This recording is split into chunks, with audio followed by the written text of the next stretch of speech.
ये कहानी है एक ऐसे फोटोग्राफर की जो फोटोग्राफी करने के लिए एक रेगिस्तान में जाकर वहां पर भटक जाता है और फिर भटकते हुए मदद मांगने के लिए एक झोंपड़ी में जाता है। लेकिन वहां जाने के बाद इसे पता चलता है कि वो एक कबीले के जाल में फंस गया है। इसके बाद इसके साथ क्या होता है देखेंगे हम आज की इस कहानी में। तो कहानी की शुरुआत में हम विंडल स्टॉर्म नाम के एक फोटोग्राफर को देखते हैं जो एक सुनसान रेगिस्तानी इलाके में सूर्य ग्रहण के फोटोज और वीडियोस लेने के लिए आया होता है।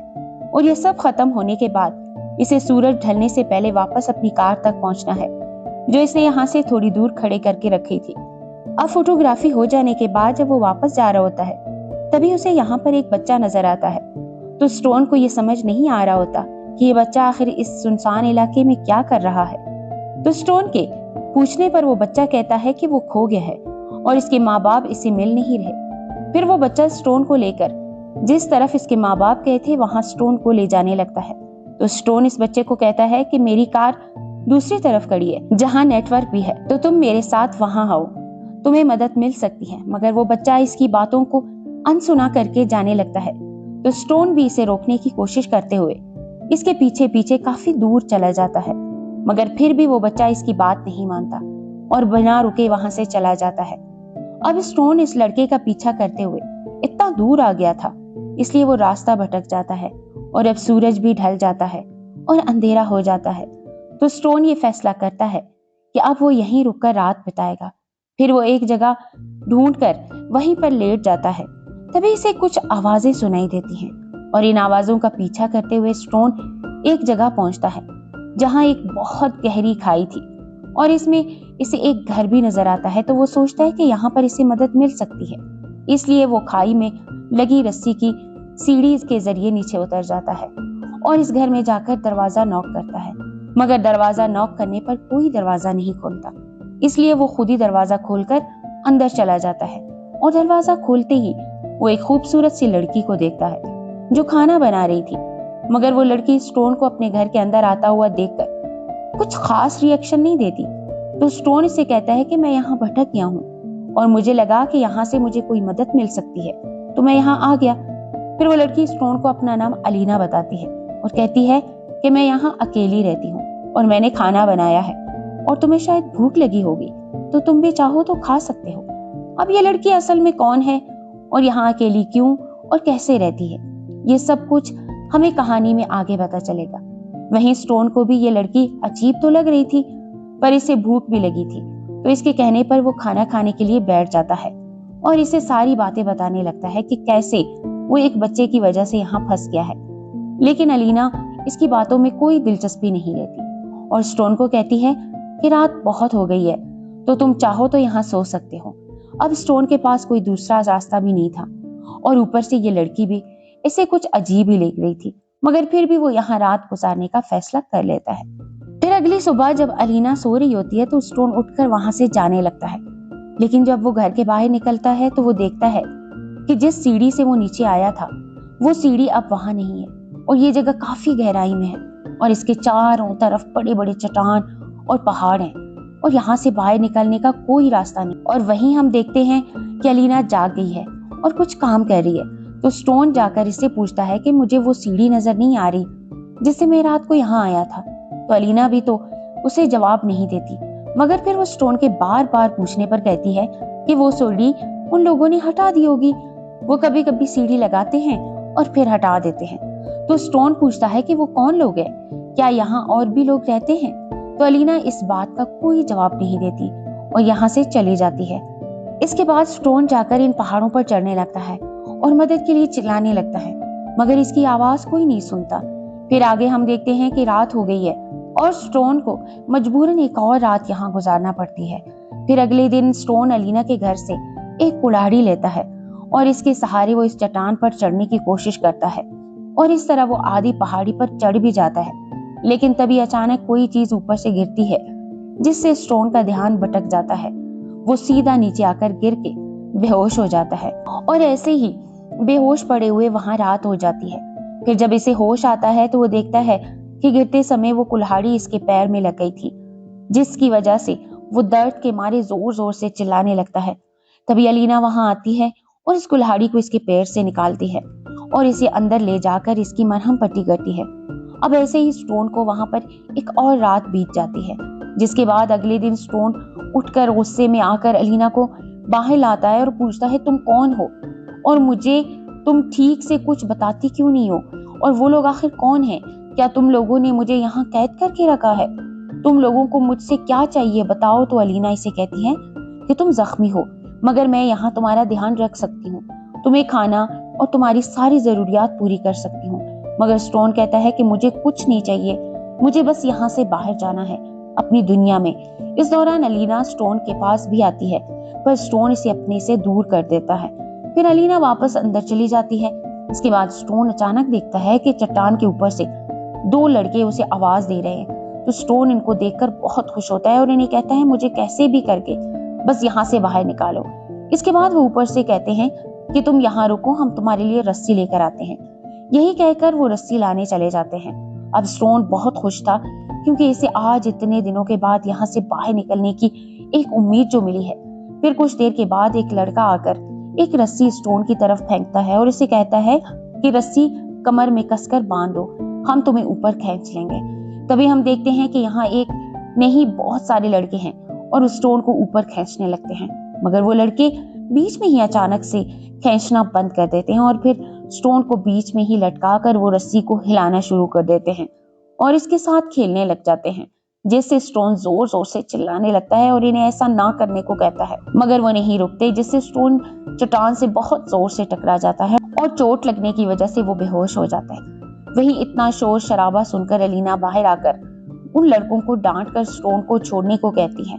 फिर आगे हम रात का सीन देखते हैं, जहां अलीना के घर में स्टोन को जब होश आता है तो उठकर वहां से बाहर निकलकर जाने लगता है, लेकिन वो बुरी तरह जख्मी होने की वजह से ठीक से चल भी नहीं पा रहा होता और कुछ कदम चलकर वो बाहर जाकर गिर जाता है। जिसके बाद अलीना इसके पास जाकर समझाती है कि तुम इतनी आसानी से यहाँ से बाहर नहीं निकल पाओगे, इसलिए बेहतर होगा कि अंदर आकर और थोड़ा आराम कर लो। और ये लड़के कभी कभी मस्ती में ऐसा कर लेते हैं और तुम्हें शायद अपनी किस्मत को कबूल कर लेना चाहिए, क्योंकि अब तुम भी मेरी तरह यहाँ के बन चुके हो। फिर आगे हम देखते हैं कि स्टोन अब अलीना की बातें समझने लगता है और इसे कहने लगता है कि शायद वो यहाँ से अब कभी नहीं निकल पाएगा। और अब स्टोन भी अलीना के साथ यहाँ रहना सीख गया है और जिन बच्चों ने इन्हें यहाँ फंसाया था वो इनकी जरूरत का हर सामान बीच बीच में इन्हें दे दिया करते हैं। और अब अलीना भी एक वाइफ की तरह स्टोन के साथ रहने लगी। वो इसे खाना बनाकर खिलाती है, इसके कपड़े धोती है और इसकी हर जरूरियात का ध्यान रखती है। और दूसरी तरफ स्टोन अब सब्जियां उगाने लगता है, लेकिन ये सब स्टोन यहाँ पर सिर्फ अपना मन लगाने के लिए कर रहा था। हालांकि इसे अभी भी एक उम्मीद थी कि वो आज नहीं तो कल किसी भी तरह से यहाँ से बाहर जरूर निकलेगा। पर एक दिन इनमें से एक लड़का इन्हें सामान के साथ अल्कोहल भी दे देता है और स्टोन उस रात को बहुत पी लेता है, जिस वजह से दोनों धीरे धीरे एक दूसरे के बेहद करीब हो जाते हैं और इंटीमेट हो जाते हैं। अब आगे यहाँ इनकी जीवन ऐसे ही बीतने लगती है और स्टोन भी खुद को बहलाने के लिए कुछ न कुछ करता रहता है। फिर एक दिन अलीना स्टोन को बताती है कि वो प्रेग्नेंट है, लेकिन ये बात सुनते ही स्टोन परेशान हो जाता है और कहता है तुम ये क्या कह रही हो, मुझे यहाँ इस नर्क में कोई बच्चा नहीं चाहिए, वो भी तुम जैसी नासमझ लड़की की कोख से। तुमने तो आज तक मुझे ये भी नहीं बताया कि तुम कौन हो और कहाँ से आई हो और वो लड़के कौन है, और कुछ कहने पर एकदम चुप रहती हो। अब आगे हम देखते हैं कि कुछ दिन बाद वो लड़का वहां आता है जो इन्हें जरूरत का सामान दिया करता था। वो अगर स्टोन को अपना नाम लेपस बताता है और इससे ऊपर से बातें करने लगता है और कहता है कि क्या तुम मुझे पढ़ा सकते हो, क्योंकि मैं भी पढ़ लिख कर समझदार बनना चाहता हूँ। तो स्टोन कहता है कि हाँ क्यों नहीं, मगर यहाँ से मैं तुम्हें नहीं पढ़ा सकता। ऐसा करने के लिए तुम्हें पहले मुझे यहाँ से बाहर निकालना होगा और मेरे साथ उस लड़की को ये भी मदद चाहिए, क्योंकि ये प्रेग्नेंट है। अगर तुम हमें यहाँ से निकाल लोगे तो हम तीनों कहीं दूर जाकर एक फैमिली की तरह रहेंगे और वहां तुम्हारी पढ़ाई भी होगी। अब ये सब स्टोन उस बच्चे को बहलाने के लिए बोल रहा था, जिसके बाद वो बच्चा कहता है कि ठीक है मैं तुम्हें बाहर निकालूंगा, मगर मैं ऐसा तभी कर पाऊंगा जब मेरे साथी यहाँ ना हो या फिर सो रहे हो। तभी अचानक से वहां एक लड़का आ जाता है जिसने इनकी सारी बातें सुन ली थी और वो आकर इस बच्चे को लेकर चला जाता है। फिर इसके बाद हम अगले दिन सुबह का सीन देखते हैं कि जब अलीना घर से बाहर आती है तो आते ही वो चिल्लाने लगती है। तभी इसकी आवाज सुनकर स्टोन भी बाहर आता है तो वो देखता है कि इन बड़े लड़कों ने लेपस को मारकर चट्टान के ऊपर टांग दिया है और ये वही लड़का था जिसने स्टोन को यहाँ से निकालने की बात की थी।